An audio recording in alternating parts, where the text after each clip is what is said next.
You're listening to the Teach Better Talk podcast featuring expert educators eager to share progressive tactics to reach more students. Teach Better Talk is created by teachers and fueled by passion. Let's get started.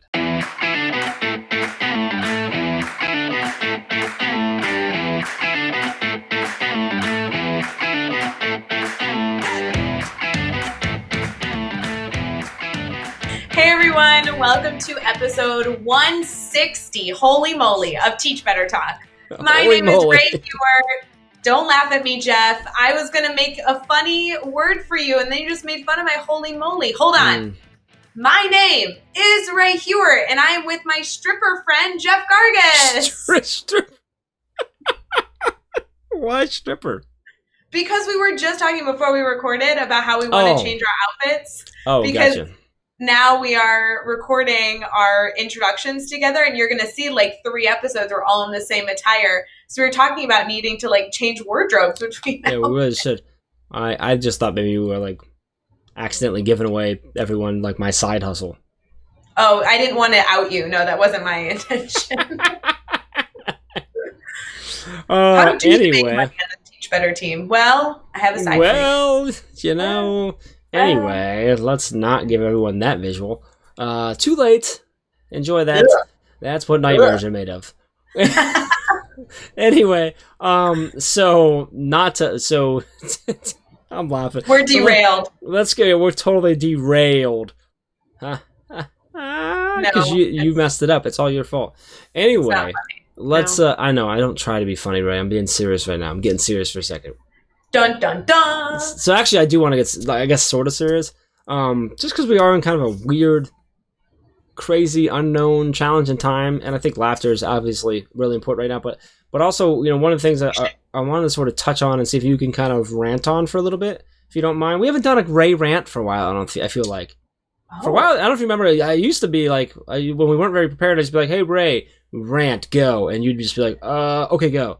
So I want you to do that now. I'm curious. So, you know, with everything going on with school closing and everyone having to work on distance learning, remote learning, whatever you want to call it, we've had hundreds, dare I say, maybe thousands of conversations. I mean, it just seems like we're constantly having a conversation, which is awesome because we want people to reach out to us. We want to try and support. Our team is just going crazy, trying to be there and support and have conversations. And I know you are having a ton of them. Can you touch on, from your viewpoint, and as both a teacher, but also as someone who works with teachers all the time like this, what's sort of one of the biggest challenges, focuses, takeaways that you've had from all these conversations around remote learning and distance learning, supporting our students in our community and stuff like that?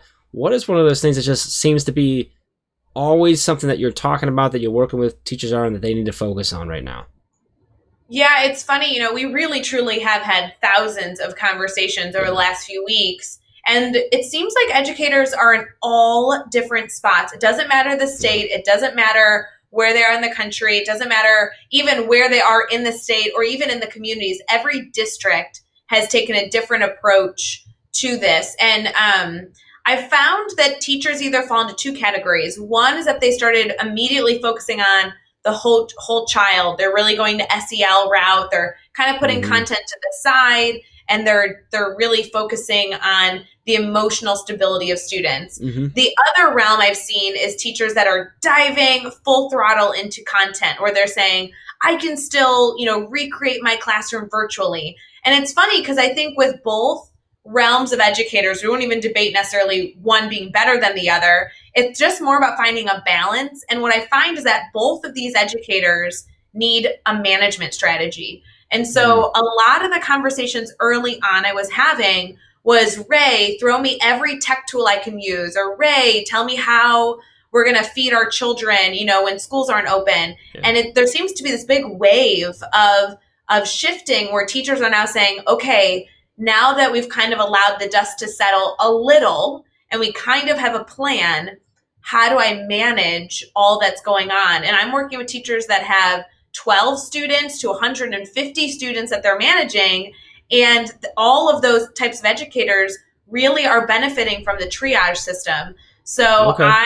I learned the triage system from Chad, but I've seen amazing educators adapt it. And so I think the triage system does two key things for educators that are listening that may not be familiar with the triage system. You don't have to do like the grid method or anything else to still use this function of management. One is that it allows the student to advocate for their needs, and the other allows for the student to take control over sharing what is going on with their learning at that point in time. And I think that transfer of ownership from the teacher feeling like they need to manage everything and know everything about their students at all times to the student learning how to not only voice needs that they need, but also vocalize the work they're getting done and doing some intentional reflection on that to keep the teacher updated. You know what I'm saying? Like that shift. Yeah. So I know a lot of teachers are doing this virtually through different apps.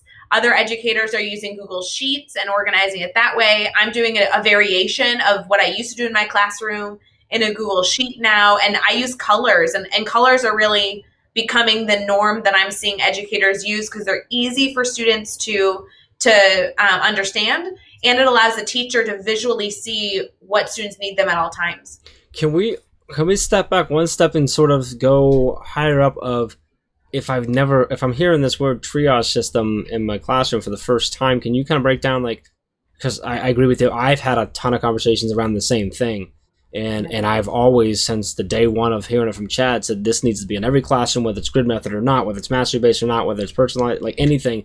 It's just such a powerful tool. So can you kind of break down when you say triage system at sort of very top level, what's that mean? And then if you wouldn't mind, then break down.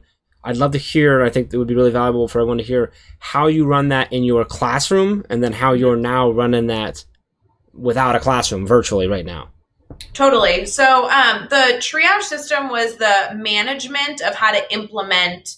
And at the time when I was learning it, it was how to implement mastery learning. And so there's this element, there's element of students using colors to share their needs with the teacher. So for example, the two colors, I've made it 3 in my classroom.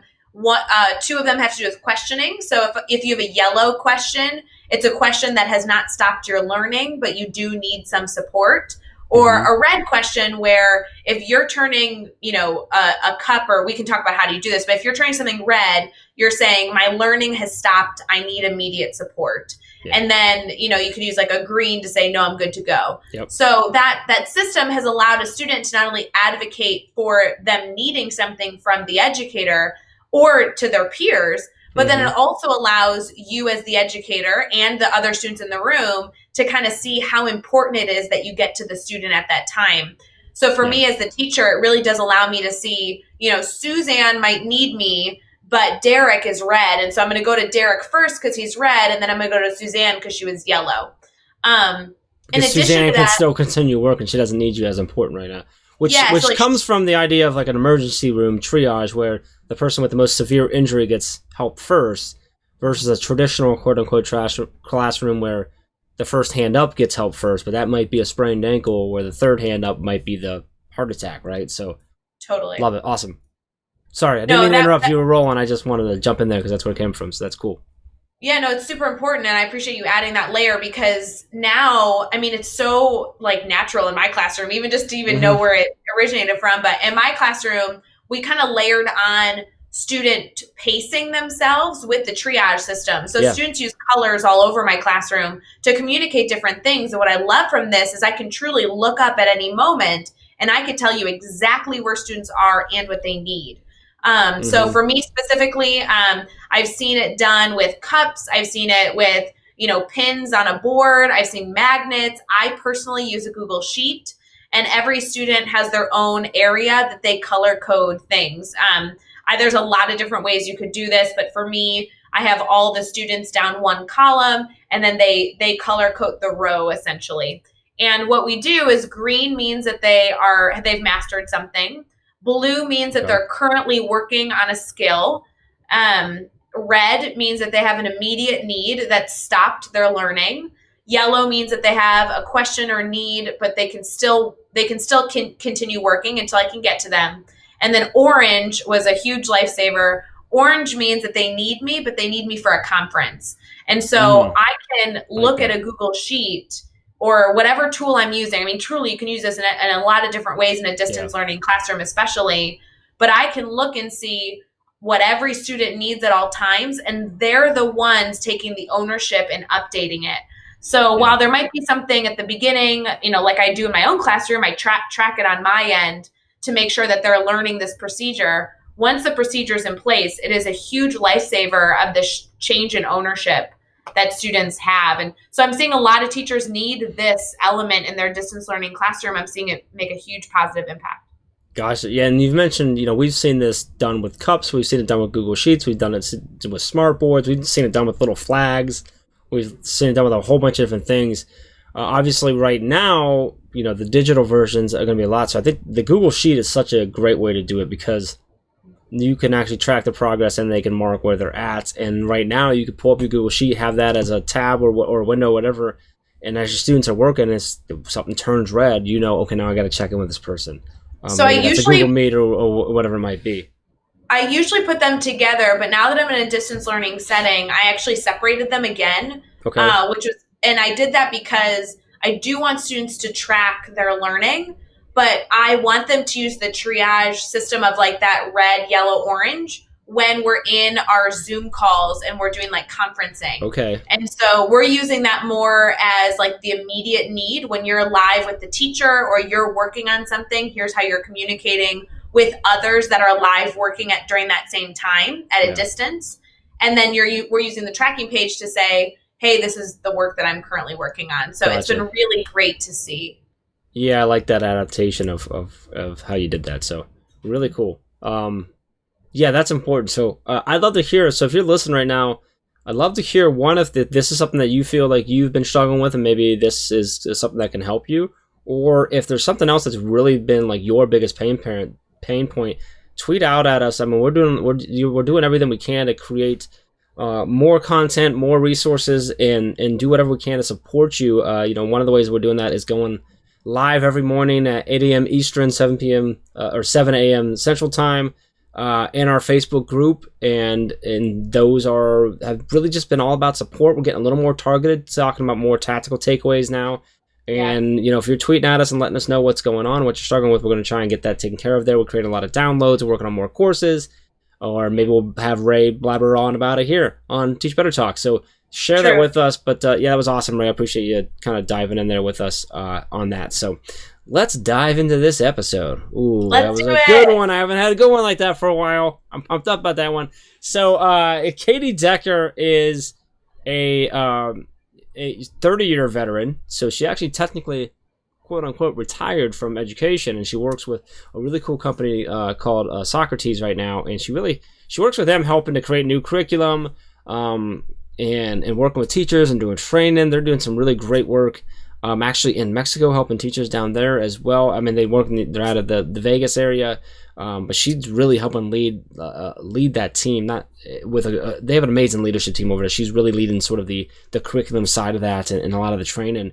But prior to that, 30 years in education, she was a principal and took one of the lowest performing schools in her district up to the basically top, and actually won awards with her magnet program at the Walter Bracken STEAM Academy. So this is a very, very experienced, passionate educator who, when you talk to her, you kind of figure out like, oh, okay, so she retired, but she just didn't want to leave. She just wanted to keep working in education. She loves what she does. She loves being able to support teachers now in a role of helping them continue to be as passionate as they can be and have everything they need in order to support their students. And I love seeing that when you see someone who's put in 30 years and could walk away, could retire, and says, nope, I got to be in here. I still got to be a part of it, because you never stop being a teacher like that. And she talks about that.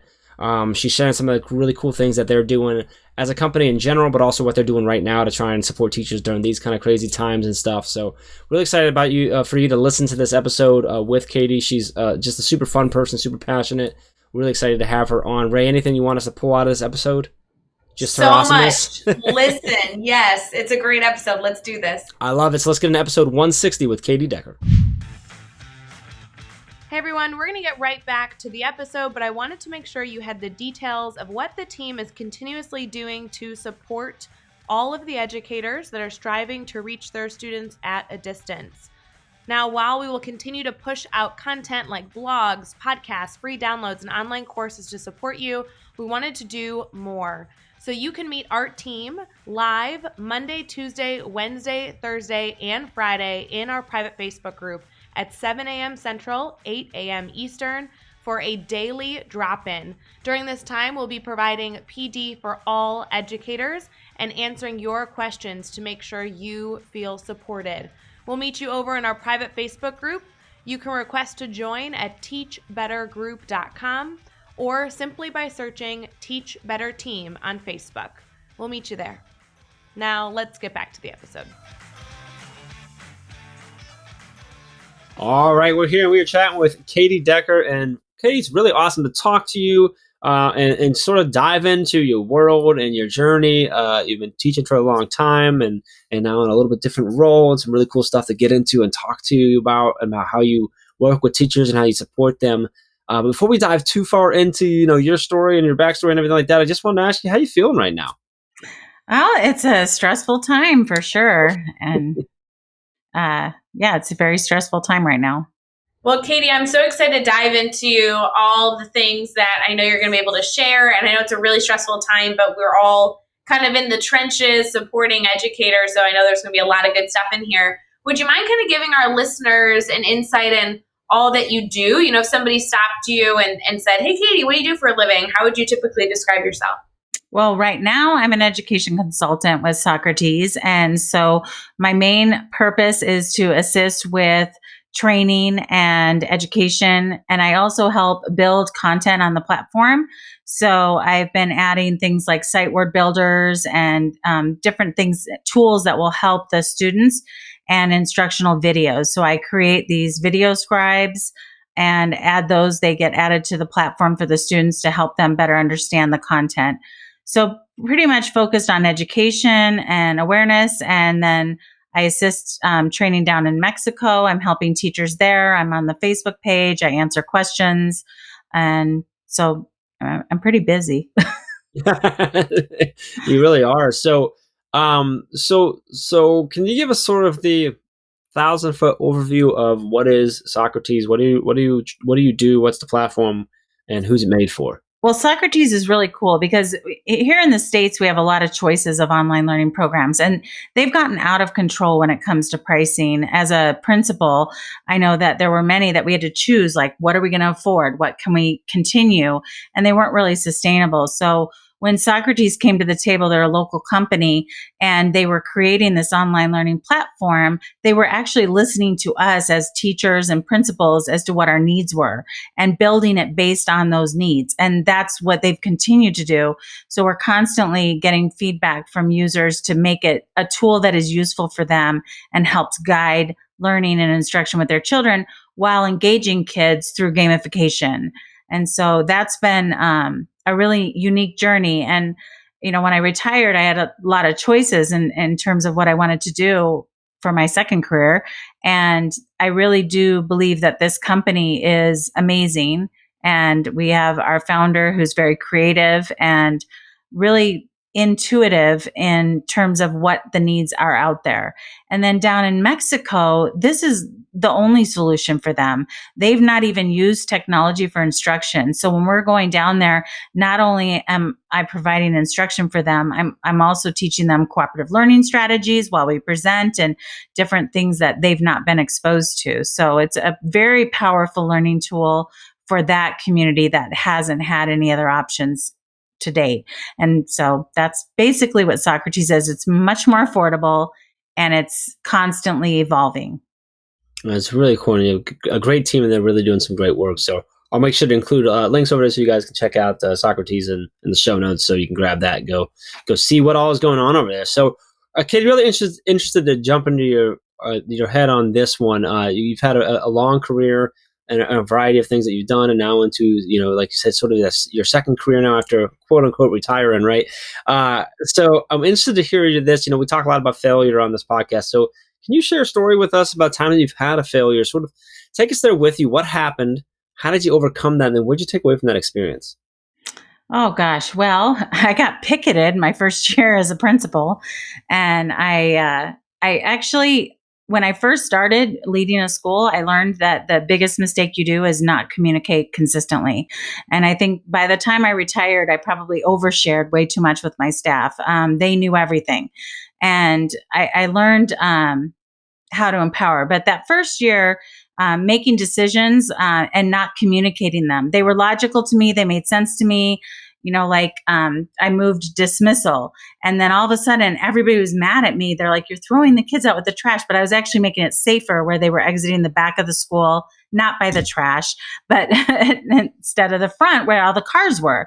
So I was trying to make it a safer situation, and it made perfect sense to me, but I didn't communicate it. And so I learned how to get all stakeholders involved in the decision making process. And even I would have done the same thing, but if I would have communicated it, then they would have been more agreeable. It would have been more smooth. They would have helped with ideas to tweak it a little bit, and it would have been better. Yeah, I mean, communication is so key. People will fight against something they don't understand very quickly. But Yes. if you can communicate it effectively to them, especially if it's something that's changed, it's something that's new, it's something that's different, right? Something Mm-hmm. they don't really understand. They're going to fight that. They're going to be worried about it. They're going to be afraid about it. And therefore, it's going to be tough. If you can communicate that, Right. and obviously it has to be a good idea, but as long as you can communicate it properly, they can at least understand what you're trying to do. Much more to do that. So that's a great, just a general life advice there from that story. So really appreciate that. Let's flip it now. Let's look at the other side here. Tell us about a successful moment you have. And this can be something big or something small, but tell us what happened. Why was it a success for you? And then what did you take away from that experience? Well, the biggest success I had was working with a company called HSBC. It's a bank, and they wanted to bring 150 volunteers for 4 hours, kind of like a trading spaces situation, to our school. And they said, "Can you keep them busy? And we'll give you $20,000." And I immediately said yes. But when I went back and the staff and working with that bank and planning the event, it ended up being something so incredibly special. And it ended up being something I repeated many, many times in the future at 3 elementary schools. And I also helped foster that relationship through the business community and other schools, because we knew how to organize our day, how to chart out all the projects to be done. We learned how to sketch up murals on the walls with overhead projectors at night.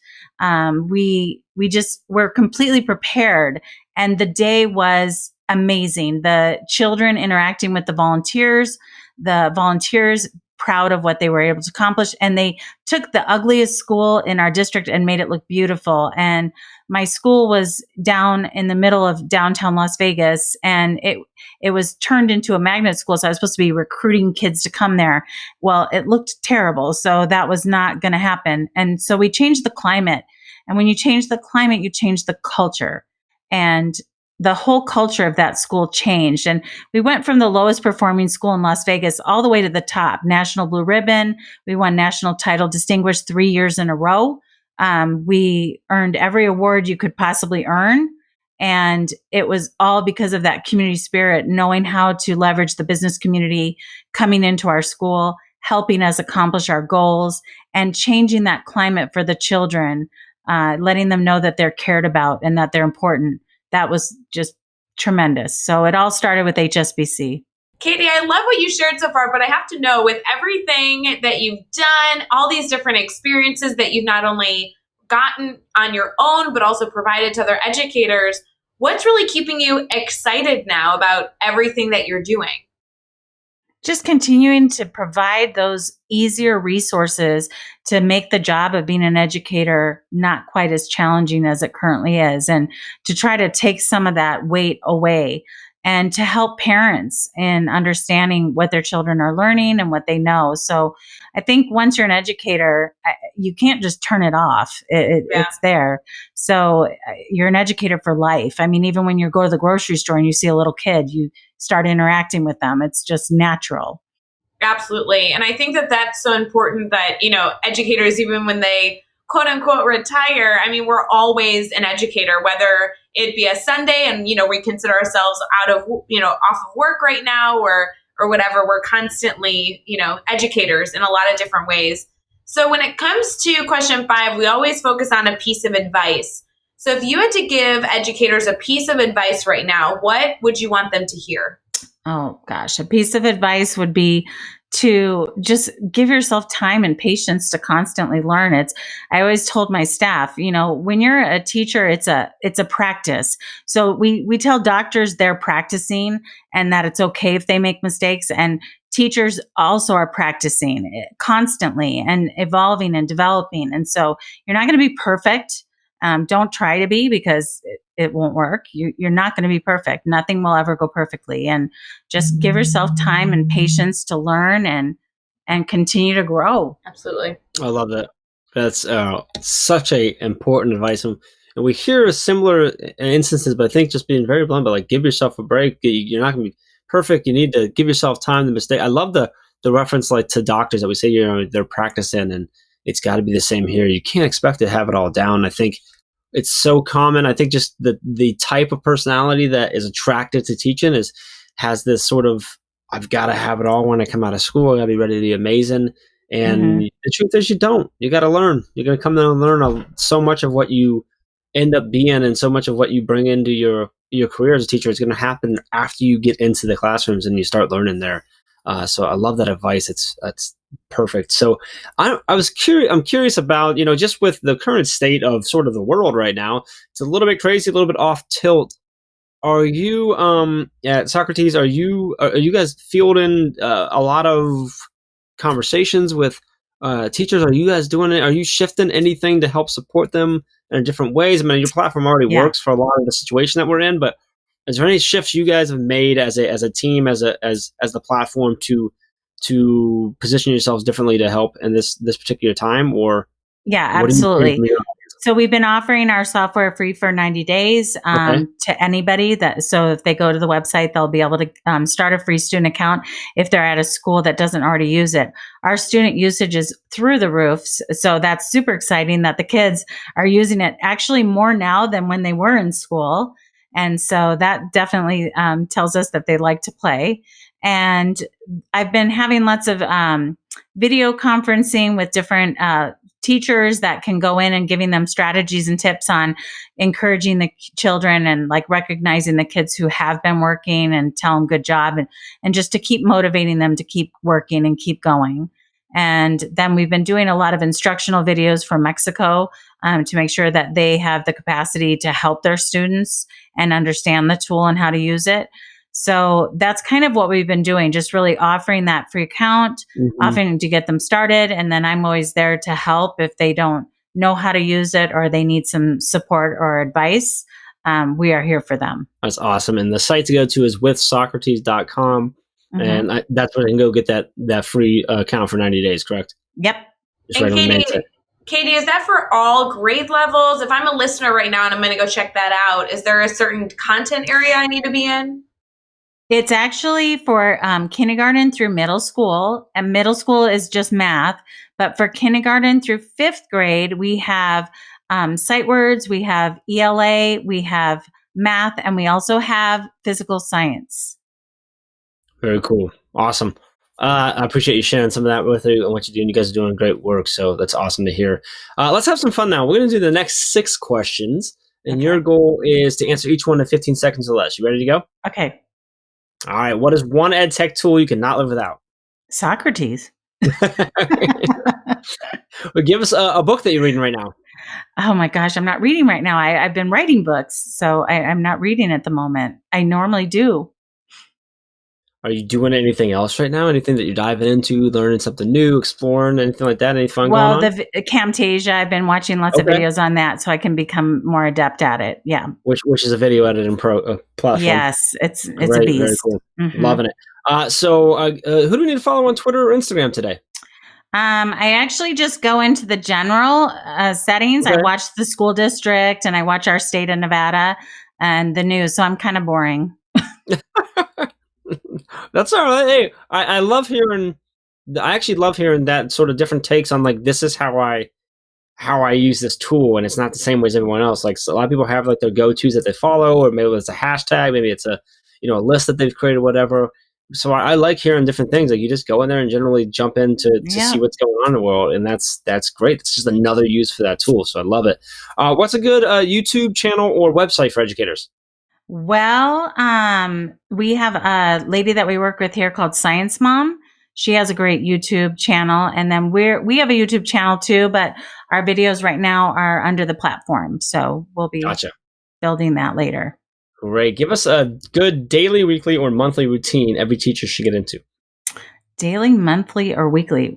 Well, daily, I say you make your bed first thing in the morning, so you know you did something. And then a weekly habit, take time for yourself. Like just either go get your nails done or a facial. Ways like those two, just so you know. So I definitely think self-care is important. Very good. And lastly, what is the best piece of advice you've ever received? The best piece of advice I ever received was don't try to be perfect. That was really the best. Advice. Totally true. Absolutely. Don't try to be perfect. I like that. So for all of our listeners, I want to make sure that they can stay connected to you and continue to learn not only about, the work that you're doing right now, but just all the trainings that you continue to do to support educators. Would you mind kind of sharing with us how we can stay connected? How you can stay connected. With me personally, I'm on Facebook, but you can also go to our Socrates page, and if you do a chat, I might answer you because I'm on there reading those. But I think that would probably be the best way. And then I wrote one blog for you guys, so there'll be a page for that, right? Yep. Yeah, we'll make sure that we also include that in the show notes as well. So we'll put all the links and all the resources, everything we talked about in the show notes over at teachbetter.com. So make sure you head over there, and we'll have the links over there so you can check out Katie's blog with us, as well as the links to try and connect with her and check out Socrates and the free sign up they have right now for 90 days to get in there and explore that. So make sure you head over to teachbetter.com for all of that. Be sure to hit subscribe so you don't miss any upcoming episodes. And if you can give us a rating and review, we'd really appreciate that. And let's keep taking this one step further. Just think of 3 of your colleagues who need to hear these amazing stories and share this podcast with them. Katie, this has been great. Really appreciate you coming on and sharing your story with us and the cool things that you're doing right now and what you're doing to help support teachers and just having some fun with us. We really appreciate it. Thank you. Thank you. And until next time, let's get out there and let's teach better.